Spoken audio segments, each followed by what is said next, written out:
All right, we're now on the inside of 4828P, the 2017 Winnebago Travato.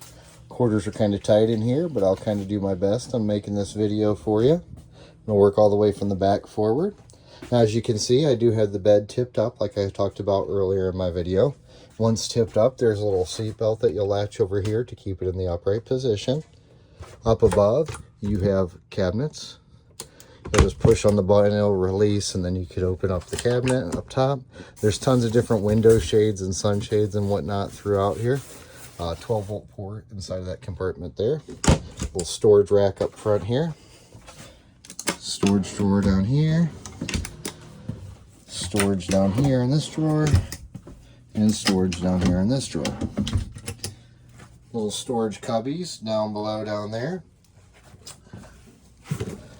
Now here you have a little cover that you could unsnap, and once you unsnap that, that gives you access to your breaker box here. All your 110 breakers are located up top here, and all your 12-volt fuses are located behind the cover down here, this plastic cover. Over here, your bathroom area. I did end up replacing the toilet on it, so you have a brand new toilet inside of here. This is a side flush toilet, so all you do is push the pedal over here to flush the toilet. If you want to use the sprayer, you do have to flush and spray at the same time. It's just a safety feature they do, so if you're sitting on the toilet, you don't lean back and get wet. Storage in the cabinet up top. And then there are little storage compartments over here to keep things dry when you're showering. Sink's pretty self-explanatory, and if you're showering, you're just going to pull up the knob here in the center to use your shower head. Now, if you're showering, there's a drain down there in the floor. You do have to turn this pump on to drain the water out of the bottom down there.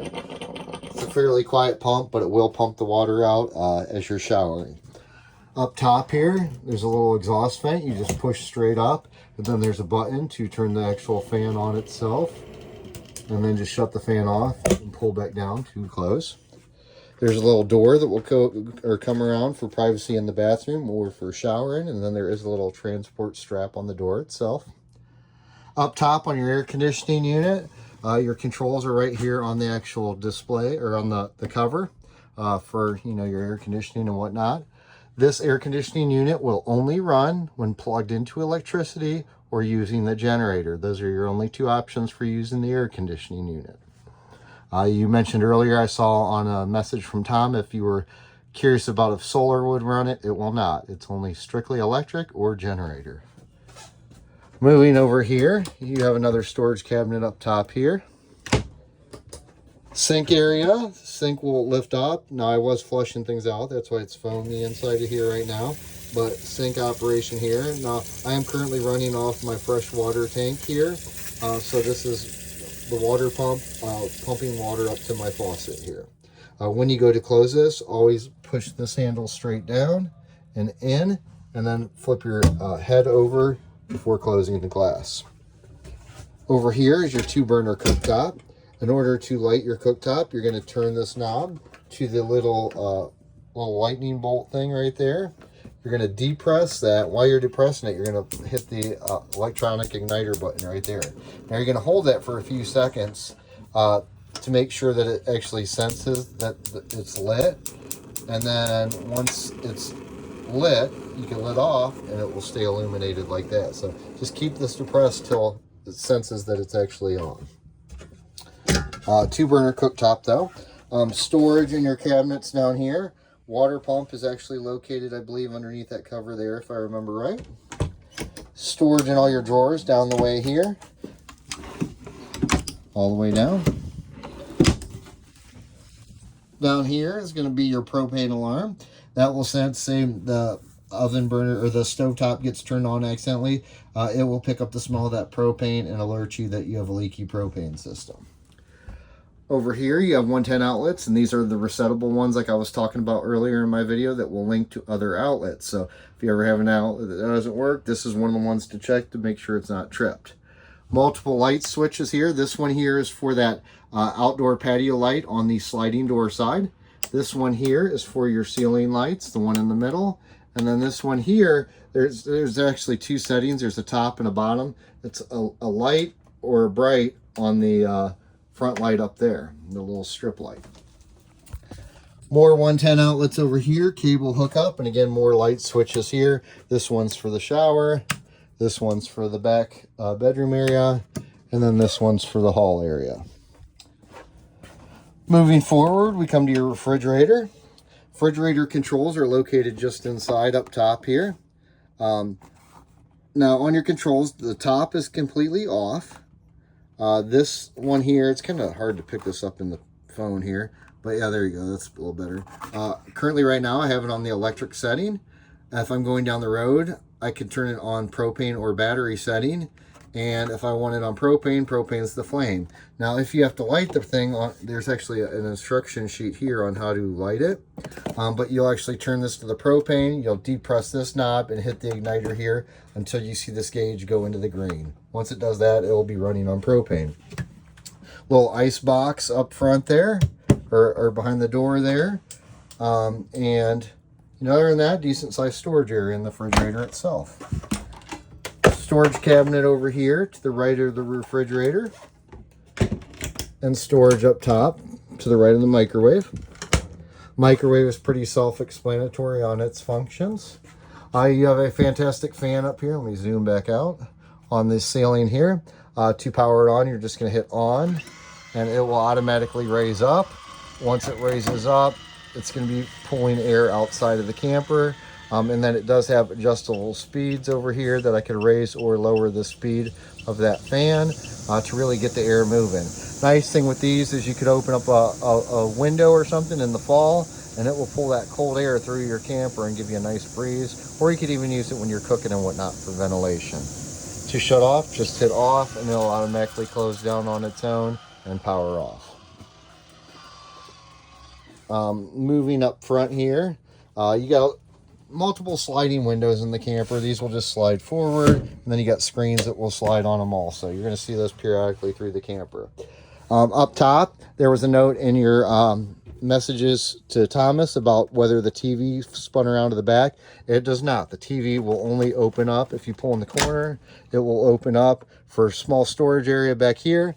There's a main power switch for the TV and antenna amplifier button up top here. When that green light is on, that will get you the best air television reception with the green light on. If I turn this off, you'll lose some of your reception. It will still pull in some, but it's optimal with it on. There's a remote for the radio back here, but TV just opens up that way just for storage. There is a DVD player integrated in this radio here. I currently have a movie on right now. If you switch your input on the TV to HDMI, you'll be able to watch a DVD off your radio over here and have surround sound and all that stuff inside of here. Speakers you could control on here with the speaker buttons for inside and outside and all that good stuff. This is Bluetooth, DVD player, all that. You play around with buttons, you'll figure it out pretty quick. Remote for the television down there. Again, another sliding window. A lot of these windows too will have blinds on them that will just pull down for privacy. Give it a little tug, it locks into place. Give it another little tug and it'll wind back up. Over here on the back wall, it has a solar charge controller. This just regulates how much power is coming in when you're outside. And it'll show you on the display up top here. There's really not a whole lot you have to do to this. It's pretty much set up to do what it needs to on its own. Up top here, this just tells you what you're plugged into. Like currently I'm in a 30 amp outlet, and it tells me that the water heater, refrigerator, and air conditioning have power, and I'm using 0.1 amps currently because I don't really have anything turned on. LP shutoff valves right here. If I want to shut the propane off for an emergency purpose or something, I could shut it down. To start or stop your generator, you have buttons over here. Again, once you start that generator, allow 30 to 45 seconds before it transfers over, and then you'll notice normally like your TV or your microwave is going to light up first. Battery level, I could come over here and it tells me how much voltage I have in all my batteries and whatnot. And tank levels, I could come over here and it'll tell me that, I got a quarter of a tank in my fresh, my gray is empty. Now it lists 2 grays and 2 blacks. You only have 1 gray tank and you only have 1 black tank. So it's just an extra option for other campers. So you'll notice only 2 of your gauges are going to move when they do move on these. They are currently all empty because like I say, I did take it out, flush them all out. Over here, there's a water pump switch. I could turn the water pump off or on from right here. And then down here, this is the display for the Truma water heater system. Now, to turn this on, you could tap the button and it illuminates these icons. There are instruction manuals, I believe, on this thing. You could also look this up online because it's a little more advanced than most water heater and furnaces. But for the most part, like I say, you can control your heat and water temperature all through this. It's all in the same unit. You could pick whether you want to run gas, electric, or both options at the same time. Again, the easiest thing to do would be to read the book or look at a tutorial online on this for the operation, but I did go through and test everything and it is functional.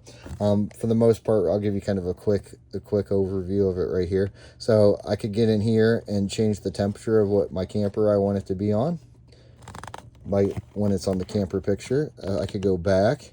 I could get into here and change my water temperature settings. I could go over here and pick what I want my water to, what I want my water to run on, whether it's gas, mix, or electric 2. There's 2 heating elements in there. And I could get over here and change my fan speeds. Really too, if you play around with this, it's not too hard to figure out. I could get in here and change fan speeds and all that on my furnace fan. And then you could get in here, set clocks, all that stuff too. But again, I would recommend either reading your instruction book on it or watching a quick video on it just to brush up on it a little bit. Tabletop here will drop down and make into a bed area. It's going to be real hard for me to show you that with doing recording, but for the most part, this leg is going to fold up. The thing is going to pivot downward, and then this will drop down, and then you can take the cushions over here, set it on top to make a bed. Now there is another cushion here you'll see with the little bar on it. The bar will go across here, and that cushion will lay on one side here and over here to make it more of a wider bed area. There is a table extension you can pull down here. Again, really hard to do one-handed, but if you pull this knob down here, then the table will actually swing out here on the side and give you an extended table. You can remove the cushion here and this cushion down below here and gain access to that water heater I was talking about down there. So the big black box over here, that is your water heater and furnace all in one. There's an on-off switch on it. There's instructions on the top side.